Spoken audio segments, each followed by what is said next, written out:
Ahlan wa sahlan, welcome to another Mark Hachem Arab Facts episode. Today, it's time to talk to you about Saudi Arabia. Yallah!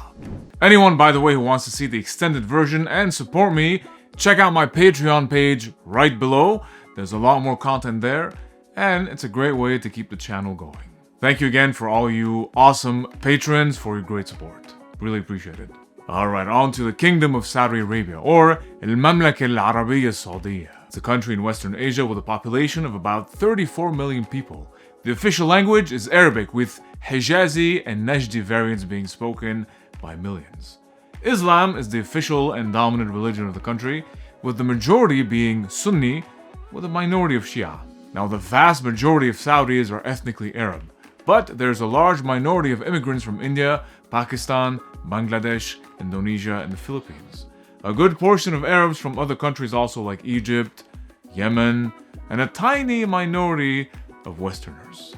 Now, the climate is predominantly arid, made up mostly of the Arabian Desert, as well as some areas of shrubland and several mountain ranges. The capital is Riyadh, the largest city of the Arabian Peninsula, located in the An-Nafud Desert, and is the second most populated in the Arab world. The city's name is derived from the plural of the Arabic Rawda, meaning gardens or meadows, which is named for natural fertility provided by its location at the juncture of Wadi Hanifa and Al-Batha. Now, the city grew from a small village to a large metropolis full of marketplaces, malls, and industrial buildings, including the Markaz al-Mamlaka. On the outskirts of the city, you'll find the World Heritage Site of the Turaif district, a town and original home of the Saudi royal family, which was the capital of the Emirate of Diriyah under the first Saudi dynasty about 250 years ago. Now, in the Turaif district, you can find several old palaces like the Sa'd ibn Saud Palace and the Salwa Palace. Alright, on to some history. The earliest traces of human presence in ancient Arabia goes back to 125,000 to 75,000 years ago, with stone tools being found in the region and evidence of early humans leaving Africa and traveling all the way to Asia. An important Neolithic culture is found in what's today the Najd region of Saudi Arabia, who were one of the first communities in the world to practice agriculture and animal husbandry before it all became a desert. Archaeologists discovered statues of horses dating back to about 9,000 years ago, indicating domestication of the animal long before any other part of the world. Then we move on to pre-Islamic Arabia, about 2,000-3,000 BC, with one notable people called the Dilmun, which Mesopotamian texts refer to as the home of a Semitic people and an important trading center. During the 7th century BC was established the Kingdom of Lihyan, a powerful and highly organized Arab kingdom that played a significant role in the ancient Arab world. They spoke a Semitic language called the Dadanitic or Dadaniya, with a writing system that looks like this. However, the kingdom was later defeated and taken over by the Nabateans or Al-Anbat, who came to rule a large portion of Arabia and the southern Levant. And they spoke an old form of Arabic, but they used Aramaic as a form of bridge language between them and their neighbors, as well as in written form, which eventually developed into the Nabatean alphabet, from which was born the Arabic alphabet as we know it. The Nabateans were then taken over by Romans, and the region of Arabia later was made up of various tribal societies. And now comes Islam and Prophet Muhammad sallallahu alaihi wasallam.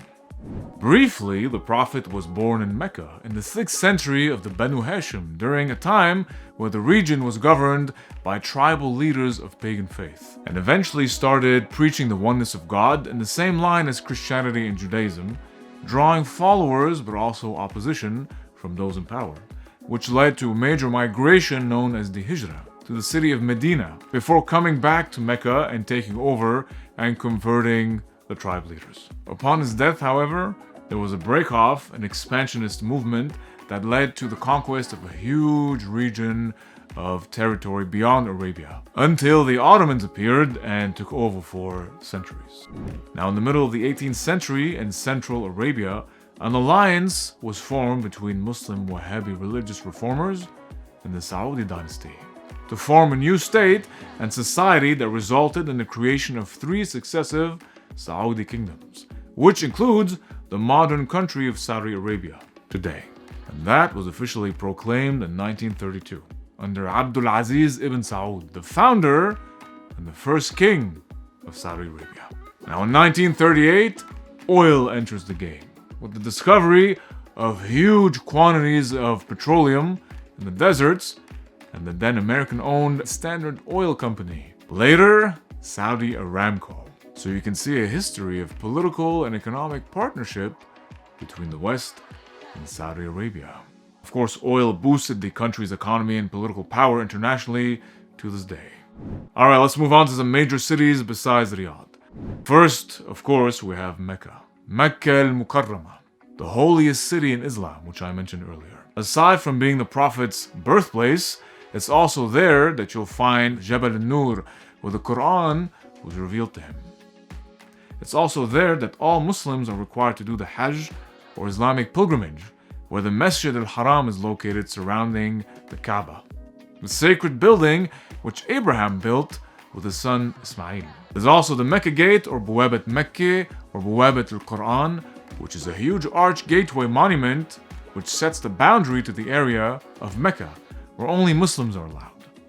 Next we have Medina, al-Madina al-Munawwara, another one of the holiest cities in Islam, where the Prophet established Ummah, or Muslim community, after leaving Mecca and where he is buried, specifically in the Masjid al-Nabawi, built by him in 622. You also have the Quba Mosque, Masjid Quba, the Masjid al-Qublatain, as well as these 7 mosques. Jeddah is another significant city and major port. Historically, it was part of Mecca and was therefore the site where the majority of Muslim pilgrims landed while journeying to the holy cities of Mecca and Medina. In Arabic, the city's motto is Jeddah Ghair, which translates to Jeddah is different, because it's considered the most open to outside influence, whether it's traders, international artists, or pilgrims on their way to Mecca. It's a buzzing city with great hotels and big events like the recently launched Red Sea International Film Festival, which focuses on showing new styles and trends in international cinema and giving exposure to Saudi talent and beyond. Alright, on to some major sites not mentioned. Al-Ula city, which was the capital of the Lihyan people I mentioned before, where we find the World Heritage Site of Madain Saleh, with its remains dating back to the Nabatean Kingdom about 2,000 years ago. Qasr al-Farid is the largest tomb in the archaeological site.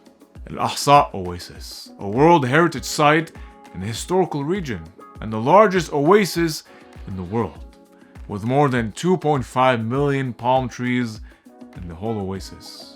Elephant Mountain, or Elephant Rock, Jabal al-Fil, an amazing ancient geological formation which often serves as a location for festivities and events. Jabal al-Sauda, a mountain of more than 3,000 meters, marking the country's highest peak at the Sauda National Park, which is a great place for hiking, by the way.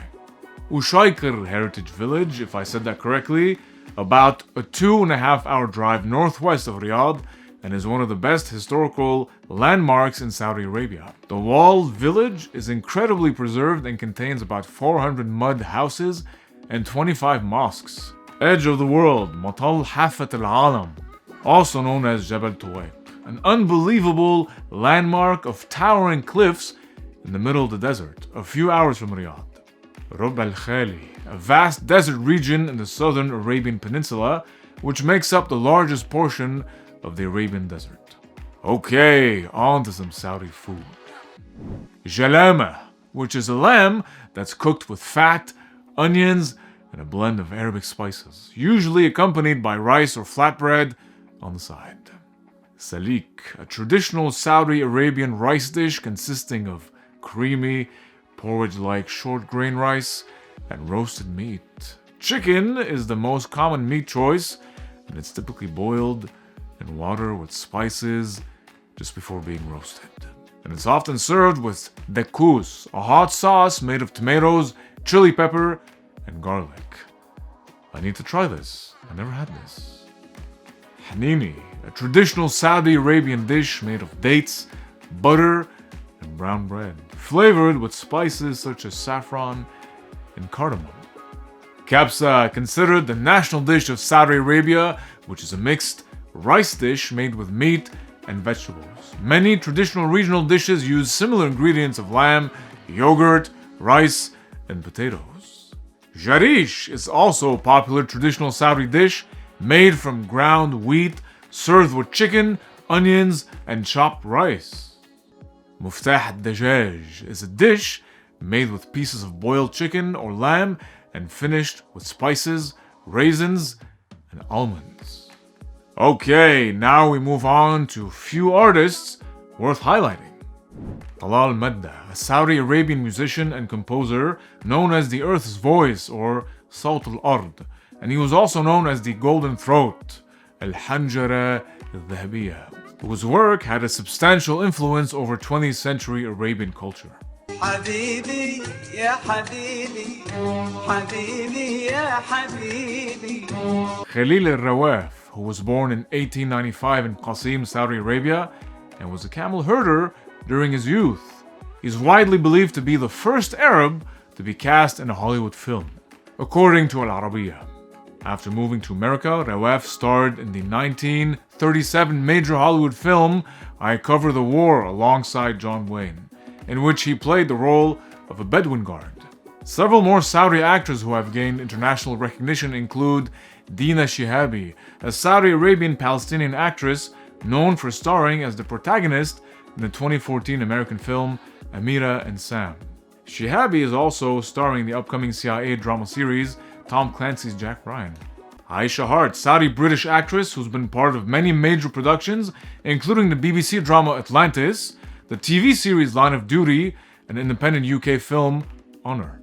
In comedy, we have Yasser Bakr, who founded a comedy club dedicated to destroying extremism through comedy. Interesting fact, only recently have the seatings been mixed because for years it was women on one side and men on the other. Now they sit together. It's part of many decades of restrictions being reversed, which the comedian thinks is long overdue. That gives you a good perspective of the younger population's feelings about the country's social and political matters. Which leads us to some interesting facts. The first cinema in Saudi Arabia opened on April 18th, 2018 in Riyadh. On September 26th, 2017, King Salman issued an order to allow women to drive in Saudi Arabia, with new guidelines to be created and implemented by June 2018. Manal al-Sharif, an organizer of the Women to Drive campaign, who's also been imprisoned for driving, said on Twitter that Saudi Arabia would never be the same again. I agree. And good moves on the Saudi Arabian government, but a lot more changes are needed in my opinion. And just like with Lebanon, I believe that the younger generation is the real hope. For the Middle East, the whole Middle East in fact. And there you go my friends, sharing with you some amazing facts about the awesome culture and people of Saudi Arabia. Thanks for watching. Let me know what you thought was most interesting. Don't forget to like and share so more people can see the beauty of the country.